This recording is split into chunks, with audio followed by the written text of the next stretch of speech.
supportive naman ni na Prince and Charlie.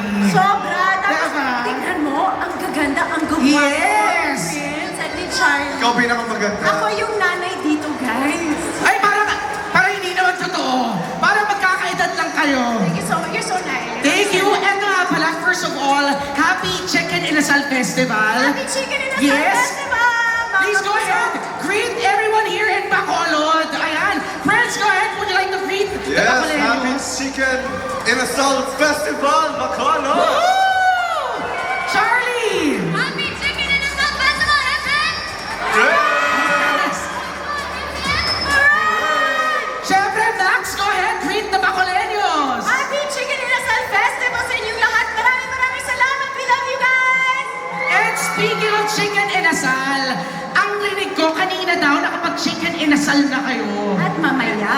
Yeah, at mamaya. And according sa sa mga narinig ko kaninang chismis, kayo daw mismo nakapag-grill ng inasal kanina. First time magluto ni Prince. First time, so how was the experience? Masaya. Masaya na pumupunta yung mga uso sa mukha, di ba? Parang sauna. Hindi, sauna Kaya yun kasi eh. init ng pagtanggap nila sa akin. After nagkakain kami sa Yes. mukha. Prince, ikaw ba? Pang ilang beses mo nang kumain ng authentic Bacolod chicken inasal? Authentic talaga. Siguro second time pa lang. Kasi Second. time ko pa lang dito eh. So ikaw ba, do you agree that Bacolod chicken inasal is the best inasal in the Philippines? I believe it is the best. O yun, parang baka naman Bacolod. Ikaw naman, Charlie, how many times have you been to Bacolod?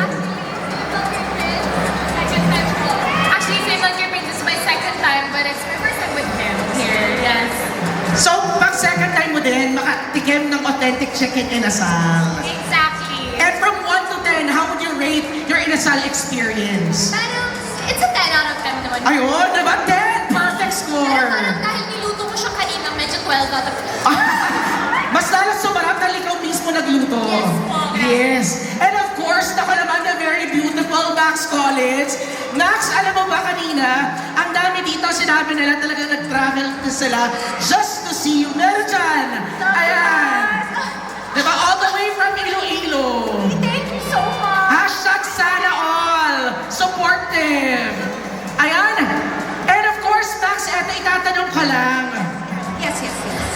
Ang tanong ko ngayon, what's your secret in keeping your beauty? Diba? Keeping yourself beautiful. You have to hang with the kids. Ay, you have to be with the kids. Yun na nga, dapat talaga tumira kami sa isang bahay. Ay, Kasi nako. pagkasama mo yung mga bagets, yung energy nila, nakakabata, gano'n. Pero aside from chicken inasal, what else have you tried? The famous delicacy sa Piyaya. Piyaya. That's right. Bacolod is known for piyaya. And eto lang, I'll give you 3 trivia. Alam niyo ba that Bacolod chicken inasal, eto hindi alam to ng lahat dito sa Bacolod. Bacolod chicken inasal is actually ranked number 3 best chicken dish in the whole world. Yes! Now you know. Amazing. Number 3. World class talaga. World class. And syempre, dahil nandito na lang din kayo in Bacolod, why don't you go ahead and invite all your fans dito sa Bacolod to watch your show, The Master Cutter. Yes po, and mga kapuso, everyone here in Bacolod, I want you guys to watch The Master Cutter every Monday to Friday sa GMA Prime, and it's also on Netflix, so mas subaybayan niyo, wala talagang excuse kumbaga. Charis. Kaya kung panoorin niyo, Netflix pa lang, episode 1, and continue to watch it hanggang matatapos po tayo.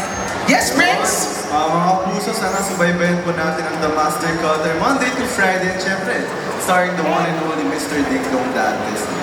And of course, Max! Kung kayong bumitaw, please, as in, supportahan niyo po kami gabi-gabi, The Master Cutter sa GMA Prime. Nasa Netflix din po kami. Marami pa pong characters yung makikilala. As in, napaka-exciting, napakabilis ng pacing ng story. May action, may drama, may mga magaganda, may mga pogi. Ayan. So, manood po kayo, please. Thank you!